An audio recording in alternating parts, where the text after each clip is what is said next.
सांगलीवाडीत भटक्या कुत्र्यांची संख्या वाढली आहे। गावातील ज्येष्ठ नागरिकांनी सकाळच्या वेळी फिरणे बंद केले आहे। शाळेत जाणाऱ्या विद्यार्थ्यांवर देखील हल्ल्याचा प्रयत्न होतो आहे।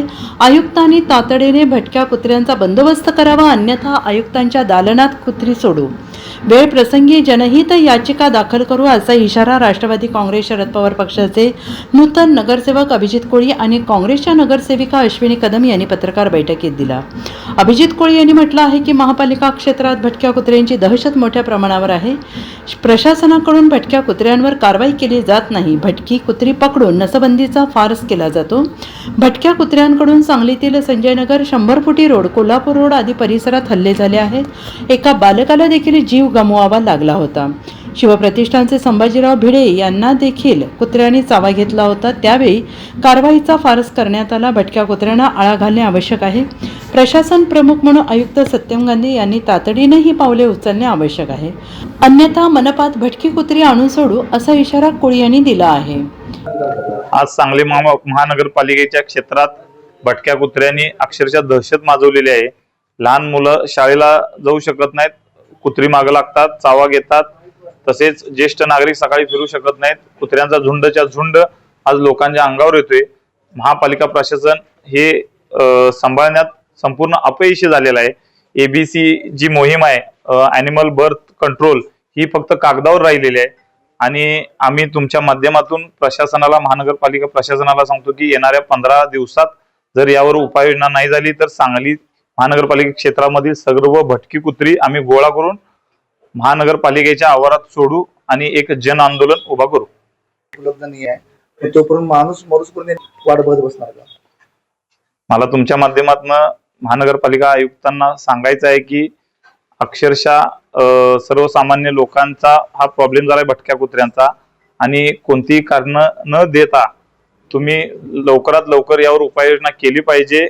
आणि इथून पुढच्या काळात कोणताही जर असा अपघात झाला तर त्याला सर्वस्वी महानगरपालिका प्रशासन, आरोग्य विभागाचे प्रशासक हे सगळे त्याला जबाबदार असतील, एवढंच मी सांगतो। आणि यासाठी जे नगरसेवक या नात्याने मला करता येईल, जे आंदोलन करायला लागेल ते आम्ही अंगावर घेऊन करू।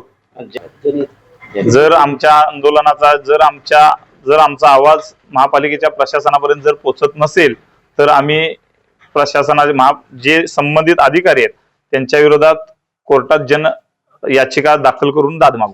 नमस्कार, मी अश्विनी चेतन कदम। आज काँग्रेस पक्षामधून मी नगरसेविका म्हणून निवडून आली आहे, सांगलीवाडी प्रभाग क्रमांक 13 मधून।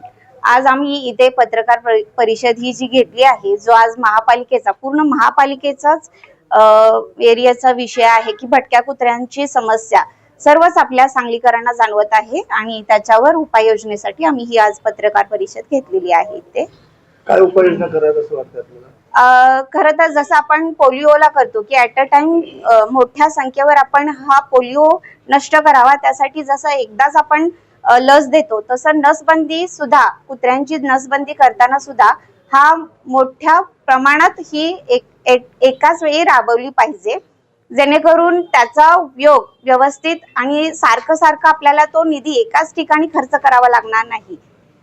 यासाठी आपण एकाच नसबंदी ही मोठ्या प्रमाणात राबवली पाहिजे। त्याच्यात जो भ्रष्टाचार होतो, महत्वाचा आहे की जो भ्रष्टाचार होतो तो थांबला पाहिजे। ज्यांची नसबंदी झाली त्याच कुत्र्यांना तुम्ही रिपीट दाखवता आणि नसबंदी केले म्हणून तुम्ही ते वाढवून सांगता, असं नाही झालं पाहिजे। त्यासाठी कान कट करणं हा एक उपाय नाही, त्याच्यासाठी टॅग पाहिजे। ज्या कुत्र्यांची नसबंदी झाली आहे त्याच्यावर त्या कुत्र्यांचा नंबर पाहिजे, कोणत्या नंबरला तो आहे आणि कोणत्या सालात, जेणेकरून हा भ्रष्टाचार होणार नाही। आणि सर्वात महत्वाचं की ते सुद्धा एक जीव आहेत, त्यांना आपण जर व्यवस्थित खाऊ पिऊ घातलं तर ते आपल्यावर अटॅक पण करणार नाहीत। एक माणुसकीच्या नात्यानं मी हे बोलतेय। आणि सर्वात आणखी त्याच्यापेक्षा की बाबा सर्वांनी मिळून याच्यासाठी आपण प्रयत्न केले पाहिजेत, सर्वांच्या मध्ये जनजागृती केली पाहिजे। आणि हा आपल्या सगळ्यांचा प्रश्न आहे, तुझा माझा नाही, हे प्रत्येकाने लक्षात ठेवलं पाहिजे। यासाठी एकजुटीने आपण काम केलं पाहिजे। आंदोलन काय करणार? जर याच्यावरती 15 दिवसात आपल्या जर अधिकाऱ्यांनी काही ऍक्शन नाही घेतली तर त्याच्यासाठी आम्ही महापालिकेमध्ये कुत्री सोडून त्याच्यावर आम्ही आंदोलन करू आणि याचिका दाखल करू. Bureau report SVN Marathi Sangli.